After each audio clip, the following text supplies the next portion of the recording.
ಚಿಕ್ಕದಾಗಿ ಮೆಟ್ಟಿಲುಗಳನ್ನ ಕಟ್ಟಿದ್ದಾರೆ. ನಾನೀಗ ಸ್ಕಿಡ್ ಆಗಿತ್ತು ನೋಡ್ತಾ ಇದ್ದೀರಲ್ಲ, ಇಲ್ಲಿ ನೋಡಿ ಹೇಗಿದೆ. ಒಂದು ಅದ್ಭುತವಾದಂಥ ಈ ನೇಚರ್ನ ನೋಡೋದಕ್ಕೆ ನಿಜವಾಗ್ಲೂ ನಾನು ಪುಣ್ಯ ಮಾಡಿದ್ದೆ. ಇಲ್ಲಿ ನನ್ನ ಮುಂದೆ ಹಾಗೇನೋ ಒಂದು ಚಿಕ್ಕ ನಂದಿ ವಿಗ್ರಹ ಇದೆ, ಅದನ್ನು ಕೂಡ ನಿಮಗೆ ನಾನು ತೋರ್ಸೋಕ್ಕೆ ಇಷ್ಟಪಡ್ತೀನಿ. ಸಕ್ಕತ್ತಾಗಿದೆ ಮಾತ್ರ ನೋಡೋದಕ್ಕಂತೂ.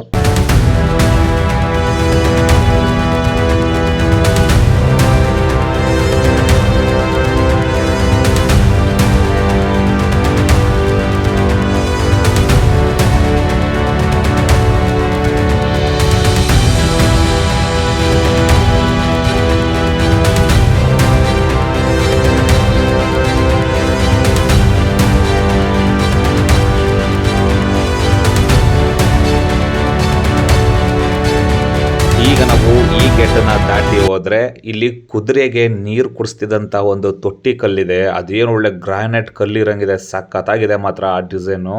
ಹಾಗೆಯೇ ಅಲ್ಲಿ ಇದ್ದಂಥ ಅರಮನೆ ಸಭಾಂಗಣ ಎಲ್ಲವೂ ಕೂಡ ಈಗ ಬಿದ್ದೋಗಿದೆ. ಯಾವತ್ತೇ ಬಂದ್ರೂ ಮಾನ್ಸೂನ್ ಟೈಮಲ್ಲಿ ಮಾತ್ರ ಕವಲೆದುರ್ಗಕ್ಕೆ ಬನ್ನಿ. ಒಂದು ಅದ್ಭುತವಾದಂಥ ಅದೊಂದು ನೆಕ್ಸ್ಟ್ ಲೆವೆಲ್ ಪ್ಲೇಸ್ ಇದು.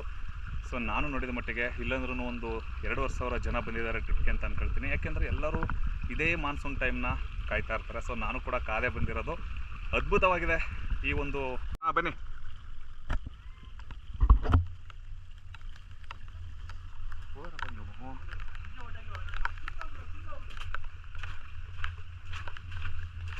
ನೋಡಿ, ನಿಮಗೆ ನಾನು ಆಗಲೇ ಹೇಳಿದ್ದೆ, ಕುದುರೆಗೆ ನೀರು ಕುಡಿಸುವಂತಹ ಒಂದು ತೊಟ್ಟಿ ಅಂತ ಏನು ಹೇಳ್ತೀವೋ ಅದು ಈಗ ನೀವು ನೋಡ್ತಾ ಇರ್ಬೋದು.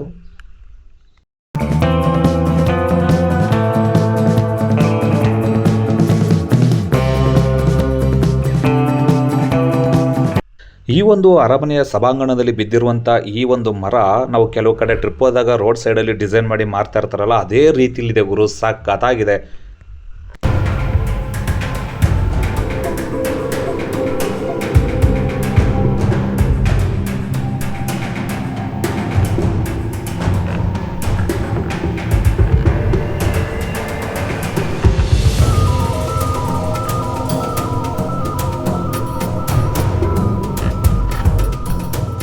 ನಾನು ನಿಮಗೆ ಫಸ್ಟೇ ಹೇಳಿದ್ದೆ ಅಲ್ವಾ, ಅರಮನೆಯ ಒಂದು ಸಭಾಂಗಣ ತೋರಿಸ್ತೀನಿ ಅಂತ. ನೋಡಿ, ಇದೇ ಆ ಒಂದು ಅರಮನೆ ಸಭಾಂಗಣ. ಎಷ್ಟು ಅದ್ಭುತವಾಗಿದೆ ಅಂದರೆ ಎಲ್ಲ ಕಲ್ಲಿನ ಕೆತ್ತನೆಗಳು ಪ್ರತಿಯೊಂದು ಕಥೆಯನ್ನು ಕೂಡ ಹೇಳುತ್ತಾ ಹೋಗ್ತವೆ. ಯಾಕೆಂದರೆ ಏನೂ ಮಾಡೋಕ್ಕಾಗಲ್ಲ. ಇಂದಿನ ಒಂದು ಈ ಪೀಳಿಗೆಗೆ, ಮುಂದಿನ ಒಂದು ಪೀಳಿಗೆಗೆ ಉಳಿಸ್ಕೊಂಡು ಹೋಗೋದೇ ನಮ್ಮ ಒಂದು ಕರ್ತವ್ಯ ಆಗಿದೆ. ನಿಜವಾಗ್ಲೂ ಗುರು, ಈ ಪ್ಲೇಸನ್ನು ನೋಡ್ತಾ ಇದ್ದರೆ ಸುಂದರವಾಗಿ ಕಾಣಿಸುತ್ತೆ. ಆದರೆ ಇದನ್ನು ಕಟ್ಟೋದಕ್ಕೆ ಎಷ್ಟು ಕಷ್ಟಪಟ್ಟಿದ್ದಾರೆ ಅಂತಲೂ ಕೂಡ ನಿಮಗೆ ಗೊತ್ತಿರಬೇಕು ಅಂತ ಅಂದ್ಕೊಳ್ತೀನಿ.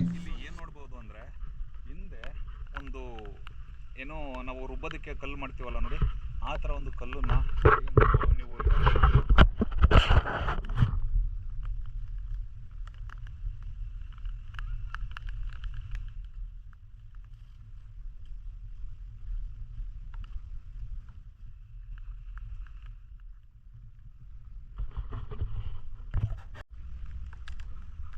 ಸೊ ಇಲ್ಲಿ ಈ ಒಂದು ಇದ್ರ ಕಡೆ ನಾನು ಇಲ್ಲೇನು ತೋರಿಸ್ತಾ ಇದ್ದೀನೋ, ಸೊ ಈ ಜಾಗದಲ್ಲಿ ಒಂದು ಸ್ವಿಮ್ಮಿಂಗ್ ಪೂಲ್ ಅಂದರೆ ಒಂದು ಚಿಕ್ಕ ಕೊಳ ಇದೆ, ಅದನ್ನು ಕೂಡ ನಾನು ತೋರಿಸ್ತೀನಿ. ಸೊ ಈಗ ನೀವು ನೋಡ್ತಾ ಇರ್ಬೋದು ಎಲ್ಲ ಸರೌಂಡಿಂಗ್ ಎಷ್ಟು ಸಖತ್ತಾಗಿ ಕಾಣಿಸ್ತೈತೆ ಅಂದರೆ ಇದು ಒಂದು ಪ್ಯಾಲೇಸ್ ಗ್ರೌಂಡ್ ಥರ ಮಹಾರಾಜರವರು ಕೂತ್ಕೊಳ್ಳೋದಕ್ಕೆ ಇದ್ದಂಥ ಅರಮನೆ. ಆದರೆ ಈ ಪರಿಸ್ಥಿತಿಲಿ ಇವಾಗ ನಾವು ನೋಡ್ತಾ ಇದ್ದೀವಿ. ನಿಜವಾಗ್ಲೂ ಇದೆಲ್ಲ ಮುಂದಿನ ಪೀಳಿಗೆಗೋಸ್ಕರ ಇರಬೇಕು ಅನ್ನೋದೇ ನನ್ನ ಆಸೆ.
ಹಾಂ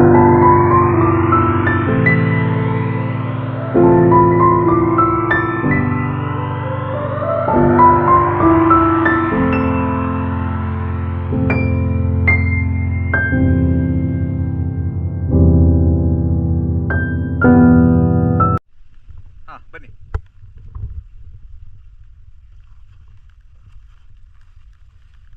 ಹಾಯ್ ಮಾಡಿ. ಹಾಯ್. ಓ ಸೂಪರ್. ಹಾಂ ಓಕೆ ಓಕೆ ಓಕೆ. ದುರ್ಗ ಇದೆಲ್ಲ ಫುಲ್ಲು ಮುಗ್ದಿದೆ. ಇವಾಗ ಟ್ರಿಪ್ ಏನಪ್ಪ ಅಂದರೆ ನೆಕ್ಸ್ಟು ನಾವು ಹೋಗ್ಬೇಕಾಗಿರೋದು ಬೆಳ್ಕಲ್ ತೀರ್ಥ ಫಾಲ್ಸ್ಗೆ. ಸೊ ತುಂಬಾ ಸೂಪರಾಗಿದ್ದಂಥ ಪ್ಲೇಸ್ ಇದು. ಎಲ್ಲ ಹೋಗ್ಬಿಟ್ಟಿದೆ, ಏನು ಮಾಡೋಕ್ಕಾಗಲ್ಲ. ಲೈಫಲ್ಲಿ ಇಂಥವೆಲ್ಲ ಯಾವತ್ತೂ ಉಳ್ಕೊಳ್ಳಲ್ಲ, ಯಾಕೆಂದರೆ ಇದನ್ನು ಹಾಳು ಮಾಡೋಕ್ಕೆ ಅಂತಲೇ ತುಂಬ ಜನ ಇರ್ತಾರೆ.